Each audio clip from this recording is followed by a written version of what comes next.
पुरीरू गड़िला जक्मा मुक्त रथ 2025 सुधा जक्मा मुक्त भारत वर्ष 2017 मसीह प्रधानमंत्री मोदींकर घोषणा को सफल करने पुरी जिलार प्रति ग्राम सचेतनता सृष्टि आज पुरी सदर मुख्य चिकित्सालय गड़ी जक्मा मुक्त रथ।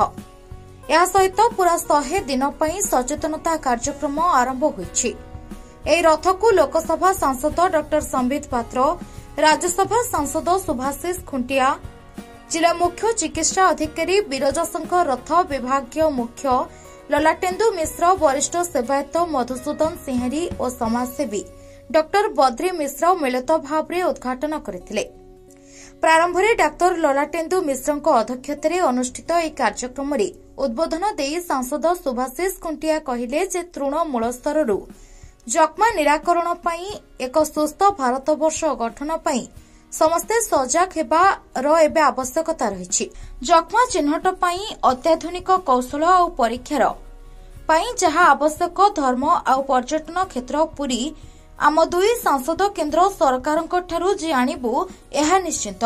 ए कार्यक्रम में योगदान करी सांसद डॉक्टर संबित पात्र कहले जे हाथर स्पर्श केवल गरीब लोकमानंकु और साधारण काशरे जे जक्मा हुए एभली भावना को दूर रही प्रधानमंत्री आह्वान को ग्रहण करी जिलार जक्मा रोगी मानकु स्नेह श्रद्धारे आदरी नेबाकु निवेदन करथिले। एही कार्यक्रम में जिला मुख्य चिकित्सा अधिकारी स्वागत भाषण देइथिबा बेले प्रशासनिक अधिकारी अंजलि तराई, विनोद बिहारी रथ, नारायण प्रसाद नंद, सांबादिक जयंत दास और सेवायत मधुसूदन सिंहरी मंचासीन थिले।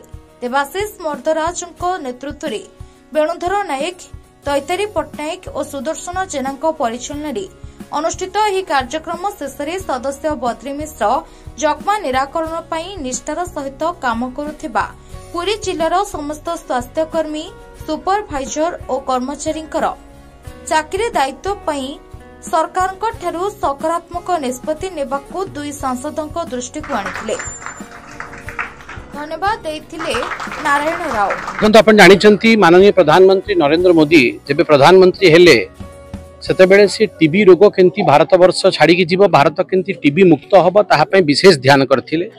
आगरु हमर नेशनल ट्यूबरकुलोसिस एलिमिनेशन प्रोग्राम से चालुथिला, एबे ताकु टिके सघनता सहित 100 दिन सघनता सहित ये नेशनल ट्यूबरकुलोसिस एलिमिनेशन प्रोग्राम को बढ़ा जीव।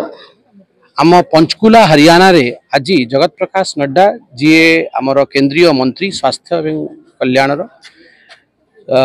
सी इनाग्रेट करुचंती 100 दिन सघन प्रोग्राम को। एथिरे हाई रिस्क इंडिविजुअल्स जहाँ को टीबी हबार संभावना अच्छी तांका डायग्नोसिस केंती हबो, तांका ट्रीटमेंट केंती हबो, 100 दिन भीतर तांको डिटेक्ट करिकि आमे केंती 347 डिस्ट्रिक्ट्स समग्र देश रे 19 डिस्ट्रिक्ट आमर ओडिसा रे जोथरे कि पुरी मध्य अन्यतम चिन्हित कराई आंकु आमे टीबी मुक्त करवा। आज आमे एई कार्यक्रम रे भाग नेलु। हमर सीडीएमओ महाशय मौजूद थिले, मेडिकल स्टाफ मौजूद थिले। आमे समस्त प्रतिज्ञा करूछु जो माने जनप्रतिनिधि किंबा नेतृत्व भिन्न भिन्न क्षेत्र रे नौचंती सामाजिक लोक समस्त निज क्षेत्र रे सजाग रहिबा। जोठी भी आमे टीबी रो सिम्पटम देखिबा किंबा टीबी रो पेशेंट देखिबा आमे तांकु प्रोत्साहित करबा, से माने ठीक टाइम रे मेडिसिन नेबे, डायग्नोसिस तांकर हबो आ से ठीक हे जिवे, ताहले आमे टीबी मुक्त हबा।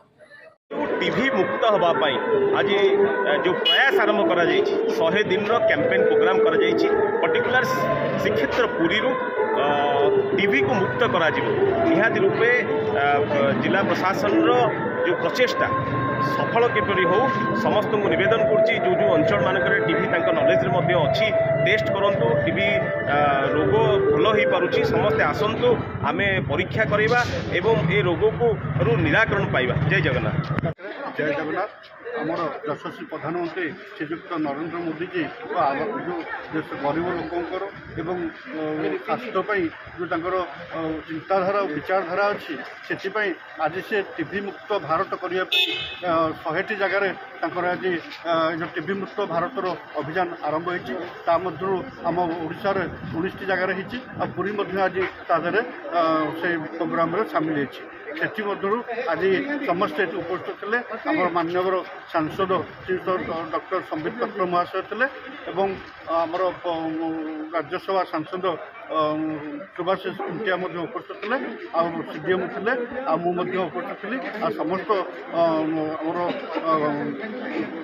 कर्मकर्ता मैंने जो मैंने कि मेडिकल कम सामिल था समस्ते आज उपस्थित थे समस्ते आज शपथ ने आगामी दिन केमती 100 दिन भितर जो जो जगार टीबी किसी जना पड़ो ताकू मुक्त करा समस्त से मेडिसिन दिहब टीबी मुक्त भारत जो से अभियान आज सफल करने यशस्वी प्रधानमंत्री एवं आम स्वास्थ्य मंत्री जगत प्रसाद नड्डा जी एवं आमर ओडिशार मुकेश महालिंग समस्ते आज